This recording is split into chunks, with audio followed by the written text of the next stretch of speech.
ഒന്ന് നമ്മൾ നോ പറയാൻ പഠിക്കുക എന്ന് പറയുന്ന ഒരു സാധനം ഫസ്റ്റ് നമ്മൾ ജീവിതത്തിൽ പഠിക്കണം. നോ. രണ്ട്, നമ്മൾ പീപ്പിൾ പ്ലീസർ ആവാതിരിക്കണം. അവൻ എന്നെ പറ്റി എന്ത് വിചാരിക്കും എന്നുള്ള ചിന്ത നമുക്ക് തുടങ്ങിയാൽ നമ്മൾ ഇവരെ തൃപ്തിപ്പെടുത്തി. ഇപ്പൊ മൊബൈലൊക്കെ അല്ലേ, ആക്സസ് കൂടുതലല്ലേ, നമുക്ക് ഒന്നിനും സമയമില്ലാണ്ടാവും. നോ പറയുക, കുറച്ച് പീപ്പിൾ പ്ലീസർ ആവാതിരിക്കുക, അങ്ങനെ പുതിയ കാലത്തിന്റെ കുറെ തിയറികൾ നമ്മൾ പഠിച്ചാലേ സ്വസ്ഥമായിട്ടിരിക്കാൻ പറ്റുള്ളൂ. വേണ്ടപ്പെട്ടവരൊക്കെ വന്ന് ചോദിക്കുമ്പോ എങ്ങനെയൊക്കെ അല്ല, വേണ്ടപ്പെട്ട ഞാനൊരു ഉദാഹരണം പറയാം. രണ്ടുപേരും റൂമിൽ താമസിക്കുകയാണ്.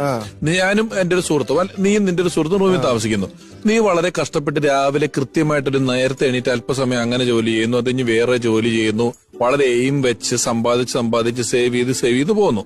നിന്റെ കൂട്ടുകാരൻ അങ്ങനെയൊന്നും നോക്കുന്നില്ല, വളരെ എൻജോയ് ചെയ്ത് ജീവിക്കുന്നു, അത്യാവശ്യം നല്ലവണ്ണം മദ്യപിക്കുന്നു, ഭയങ്കര അലമ്പായിട്ട് ജീവിക്കുന്നു, കുത്തഴിഞ്ഞ് ജീവിതം നയിക്കുന്നു.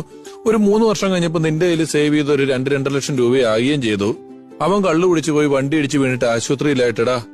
അവൻ ആശുപത്രിയിലായി. ഒരു 2 രൂപ കൊണ്ട് കൊടുക്കുന്നു പറഞ്ഞാൽ നീ ആ 2-2.5 കൊല്ലം മര്യാദക്ക് ജീവിച്ചതും കൂടെ ഇവന്റെ പ്രശ്നത്തിൽ വേസ്റ്റ് ആകുകയാണ്. അപ്പൊ പരമാവധി നമ്മൾ ഇങ്ങനെയുള്ളിടത്തുനിന്ന് തന്നെ മാറിയിക്കണം. അങ്ങനത്തെ കൂട്ടുകെട്ടുകളിൽ നിന്ന് തന്നെ നമ്മൾ മാറിയിക്കണം.